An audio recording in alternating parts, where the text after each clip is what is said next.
നമ്മുടെ LDCയുടെ റിസൾട്ട് ഇങ്ങനെ വന്നുകൊണ്ടിരിക്കുന്നു. ഇതിൽ സൈലം തീർത്ത റാങ്കുകളുടെ പെരുമഴ നിങ്ങൾ കണ്ടുകൊണ്ടേ ഇരിക്കുകയാണ്. ഇനിയും ഒരുപാട് റാങ്കുകൾ വരാനുണ്ട്. ഇപ്പോൾ നമ്മളുടെ കൂടെ ഉള്ളത് തിരുവനന്തപുരം ജില്ലയിൽ LDCയിൽ 1ാം റാങ്ക് നേടിയ അഭിഷേകും അഭിഷേകിൻ്റെ അമ്മയും അഭിഷേകിൻ്റെ അനിയനുമാണ്. ഇപ്പോൾ വർക്കലയാണ് അഭിഷേകിൻ്റെ സ്ഥലം. അപ്പോൾ ഈ 1ാം റാങ്ക് നേടിയതിൻ്റെ സന്തോഷം പങ്കിടാനായിട്ട് അവിടുന്ന് വന്നതാണ്.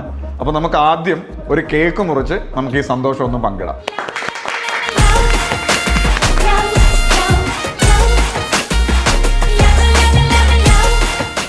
അഭിഷേക്, മോനപ്പോൾ ഫസ്റ്റ് റാങ്ക് പ്രതീക്ഷിച്ചിരുന്നു?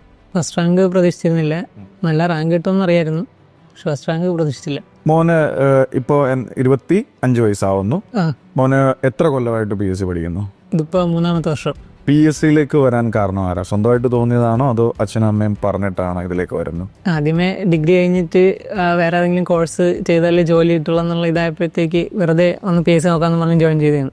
പിന്നെ ചെയ്തതിന് ശേഷം സീരിയസ് ആയി. പിന്നെ സീരിയസ് ആയിട്ട് PSC നോക്കി. ആദ്യം എഴുതിയ യൂണിവേഴ്സിറ്റിയുടെ പ്രിലിംസ് കിട്ടിയപ്പോഴത്തേക്ക് തൊട്ടാണ് സീരിയസ് ആണെന്ന് തോന്നിയത്. ഒരു കോൺഫിഡൻസ് ആയി. എഴുതി എത്രാമത്തെ പരീക്ഷയായി LDC? ഇത് രണ്ടാമത്തെ പരീക്ഷയിൽ തന്നെ ഫസ്റ്റ് റാങ്ക്. മോൻ്റെ അപ്പോൾ LDCയുടെ പഠന സമയത്ത് സൈലത്തിലേക്ക് വരാനുള്ള റീസൺ എന്താ? ഞാൻ അതിനു മുമ്പ് യൂട്യൂബിൽ വീഡിയോസ് ആണ് വരുന്നത്. അപ്പോൾ അതിൽ സൈലത്തിൻ്റെ മാരത്തോണുണ്ട്. ആ മാരത്തോണിൽ എല്ലാ ക്ലാസ്സും നല്ല ഇഷ്ടപ്പെട്ടു. അങ്ങനെയാണ് സൈലം തിരഞ്ഞെടുക്കാമെന്ന് വിചാരിച്ചത്. എങ്ങനെയായിരുന്നു സൈലത്തോടൊപ്പം ഉള്ള ഈ യാത്ര? നല്ല യൂസ്ഫുൾ ആയിരുന്നു. സൈലത്തിൽ ജോയിൻ ചെയ്യുന്നതിന് മുമ്പ് ഞാൻ കോഡൊക്കെ വെച്ച് കാണാതെ പഠിക്കുകയും ചെയ്തിരുന്നു. പക്ഷെ സൈലത്തിൽ ജോയിൻ ചെയ്തതിന് ശേഷം പല ടോപ്പിക്സും അതിൻ്റെ ബേസ് തൊട്ട് കറക്റ്റ് പോയിന്റ് മനസ്സിലാക്കി പഠിക്കാൻ പറ്റുന്നു. LDC പഠിച്ചു തുടങ്ങിയ സമയത്ത് ഏതായിരുന്നു മോൻ്റെ സ്ട്രോങ് സബ്ജക്റ്റും വീക്ക് സബ്ജക്റ്റും ഏതായിരുന്നു? എനിക്ക് സ്ട്രോങ് ആയിട്ട് നിന്നത് മാത്സും ഇംഗ്ലീഷും ആയിരുന്നു. പിന്നെ വീക്കായിട്ട് നിന്നത് കറണ്ട് അഫയേഴ്സ് ഞാൻ ഒട്ടും നോക്കിയിട്ടില്ല. ഇപ്പോൾ LDCക്ക് 20 മാർക്കിന് കറണ്ട് അഫയേഴ്സ് വന്നപ്പോഴത്തേക്ക് കൂടുതൽ ടൈമും അതാണ് നോക്കിയത്. പിന്നെ എക്കണോമിക്സ് ഇതുവരെ പഠിച്ചിട്ടില്ല സബ്ജക്റ്റ് ആയിരുന്നു. അപ്പോൾ അതിൽ ശരത് സാറിൻ്റെ ക്ലാസ് നല്ല യൂസ്ഫുൾ ആയിരുന്നു. ഇതുവരെയുള്ള എല്ലാ മോക്ക് ടെസ്റ്റുകളും മോനെ എഴുതിയിട്ടുണ്ടോ? എഴുതിയിട്ടുണ്ട്. എത്രത്തോളം മോനത് യൂസ്ഫുൾ ആയി? അത് വളരെ യൂസ്ഫുൾ ആയിരുന്നു. എക്സാം ആണ് എനിക്ക് കൂടുതൽ യൂസ് ആയത് എക്സാമിന്. അതായത് സമയം കറക്റ്റായിട്ട് മാനേജ് ചെയ്യാനൊക്കെ അത് മോനെ സഹായിച്ചിട്ടുണ്ട്. ടൈം മാനേജ്മെന്റിനും പിന്നെ ക്വസ്റ്റ്യൻസ് കുറെ റിപ്പീറ്റേഷൻ ഉണ്ടാവുമല്ലോ, ക്വസ്റ്റ്യൻ വർക്കൗട്ടും നല്ല യൂസ്ഫുൾ ആയിരുന്നു. എങ്ങനെയാണ് റിവിഷനിലേക്ക് പോയത്? ആ റിവിഷൻ പ്ലാൻ എന്തായാലും മോനെ പോലെ അറിയാൻ കുറച്ച് പേർക്കെങ്കിലും താല്പര്യം ഉണ്ടാവും. അതെങ്ങനെയായിരുന്നു? എക്സാമിന് ഞാനൊരു 10 ദിവസം മുമ്പ് ഏകദേശം സിലബസ് കംപ്ലീറ്റ് ആക്കി. പിന്നെ കറണ്ട് അഫയേഴ്സ് ഒന്നുകൂടെ റിവിഷൻ ചെയ്തു. പിന്നെ റിവിഷന് ഞാൻ യൂസ് ചെയ്തത് ഈ എക്സാമിൻ്റെ 3 ദിവസം മുമ്പ് മാരത്തോൺ ഉണ്ടായിരുന്നു സൈലത്തിൻ്റെ. അതാണ് എനിക്ക് റിവിഷന് നല്ല ഹെൽപ്ഫുൾ ആയത്. എല്ലാ ടോപ്പിക്കും ഒന്നുകൂടി ഒന്ന് മനസ്സിലാക്കിയെടുക്കാൻ വേണ്ടി മാരത്തോൺ സഹായിച്ചു. ഒരു 2 വർഷത്തോളം LDCക്ക് വേണ്ടി മാത്രം ഫോക്കസ് ചെയ്ത് പഠിച്ചു എന്ന് പറഞ്ഞു. അപ്പോൾ ആ ഒരു പ്രിപ്പറേഷൻ ലൈഫ് എങ്ങനെയാണ് ഒന്ന് പറയാൻ പറ്റുമോ? അതായത് എത്ര നേരം പഠിക്കുമായിരുന്നു? അതോ ഫുൾ ടൈം പഠിക്കുമായിരുന്നു? അതായത് ചില ആളുകൾ എപ്പോഴും പറയാറുണ്ട് ഈ പഠിക്കുന്ന അല്ലെങ്കിൽ ആ ഒരു പഠിക്കുന്ന കാലഘട്ടത്തിൽ ഫോൺ ഉപയോഗിക്കാറില്ല, അങ്ങനെയൊക്കെ കുറേ കാര്യങ്ങൾ പറയാറുണ്ട്. ഇൻസ്റ്റാഗ്രാം, ഫേസ്ബുക്ക് ഇതൊന്നും യൂസ് ചെയ്യാറില്ല എന്ന് പറയാറുണ്ട്. നിൻ്റെ ആ പ്രിപ്പറേഷൻ ലൈഫ് എങ്ങനെയാണ് എന്നൊന്ന് പറയാൻ കേൾക്കാനൊരാഗ്രഹമുണ്ട്. അതുകൊണ്ടാണ് ഞാൻ ആദ്യമേ ഫുൾ ടൈം ഒന്നും നോക്കില്ലായിരുന്നു, ഫോണും എല്ലാം യൂസ് ചെയ്യുമായിരുന്നു. എന്നിട്ട് എക്സാമിൻ്റെ 2 മാസം മുന്നേ ഫുൾ ടൈം ഇത് തന്നെയായിരുന്നു. ഫുഡ് കഴിക്കാൻ മാത്രമുള്ള ടൈമേ അല്ലാതെ ചെയ്യൂ. ബാക്കി 2 മാസം നന്നായിട്ട് നോക്കി എക്സാമിന് മുമ്പുള്ള. എത്ര മണിക്കൂറോളം നോക്കുമായിരുന്നു? ഫുൾ ടൈം അത് തന്നെ 2 മാസം. അതായത് ബോറടിക്കുമ്പോൾ മാത്രം ഒന്ന് ജസ്റ്റ് ഇറങ്ങും, പിന്നെ ഫുൾ ടൈം അത് തന്നെ. എപ്പോഴെങ്കിലും മടുപ്പ് തോന്നിയിട്ടുണ്ടോ?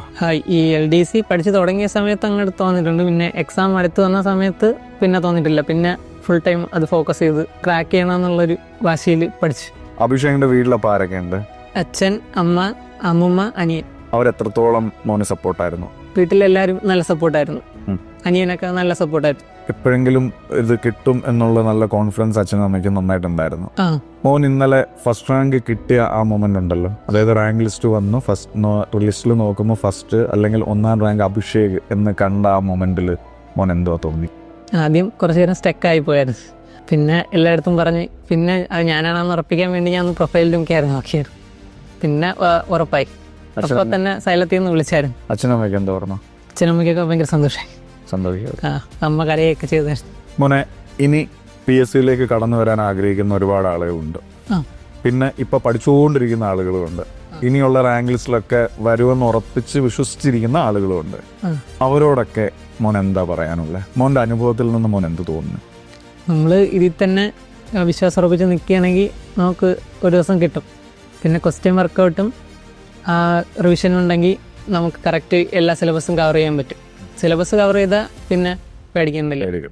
ഉടനെ തന്നെ എന്തായാലും മോന് ജോലിയാവും, 1ാം റാങ്കാണ്, പെട്ടെന്ന് തന്നെ ആവും. അപ്പോൾ ഇതിൽ ഒതുങ്ങി പോകാനാണോ മോൻ ശ്രമിക്കുന്നത്? ഇത് മതിയോ അതോ ഇനിയും സ്വപ്നങ്ങളുണ്ടോ ഇഷ്ടം പോലെ? സെക്രട്ടേറിയറ്റ് അസിസ്റ്റൻ്റാണ് ലക്ഷ്യം. അപ്പോൾ അതിൻ്റെ പ്രിലിംസ് കിട്ടിയിട്ടുണ്ട്. ഇപ്പോൾ മെയിൻസിൽ സൈലത്തിൻ്റെ ഓൺലൈൻ ബാച്ചിൽ ജോയിൻ ചെയ്തിട്ടുണ്ട്. അപ്പോൾ അത് സീരിയസ് ആയിട്ട് നോക്കിക്കൊണ്ടിരിക്കുകയും. മോൻ്റെ ഇപ്പോഴത്തെ ഒരു പഠന രീതി വെച്ചിട്ട് എന്തായാലും മോന് സെക്രട്ടറി അസിസ്റ്റൻ്റ് കിട്ടും. അപ്പോൾ ഒരു ഡിഗ്രി ലെവൽ എക്സാം ആയിരിക്കണം, അല്ലെങ്കിൽ ഒരു ഡിഗ്രി ലെവൽ പോസ്റ്റ് ആയിരിക്കണം മോൻ കാണുന്ന ഏറ്റവും വലിയ സ്വപ്നം, അല്ലെങ്കിൽ അതിന് മുകളിൽ. അപ്പോൾ സെക്രട്ടറിയേറ്റ് അസിസ്റ്റൻറ്റിൻ്റെ മെയിൻസിൽ വന്ന് ജോലി കിട്ടിയിട്ട് നമുക്ക് ഒന്നുകൂടി ഇരിക്കണം ഇതുപോലെ. അപ്പോൾ ഒരു ചിട്ടയായ രീതിയിൽ പഠിച്ച് കൃത്യമായും സിലബസ് കവർ ചെയ്ത് മോക്ക് ടെസ്റ്റുകൾ കണ്ടിന്യൂസ് ആയിട്ട് എഴുതിക്കൊണ്ടിരുന്നാൽ നിങ്ങൾക്കും ഇത് സാധ്യമാണ്. അപ്പോൾ PSCയിലേക്ക് വരുന്ന ഒരുപാട് പേർക്ക്, ഇപ്പോൾ പഠിച്ചുകൊണ്ടിരിക്കുന്നവർക്ക്, PSC പഠനത്തിനിടയിൽ മടുപ്പ് തോന്നുന്നവർക്ക് അഭിഷേകിൻ്റെ കഥ ഒരു പ്രചോദനമാകട്ടെ. അപ്പോൾ എനിവേ അഭിഷേക്, ഒരിക്കൽ കൂടി കൺഗ്രാറ്റ്സ്. Thank you sir.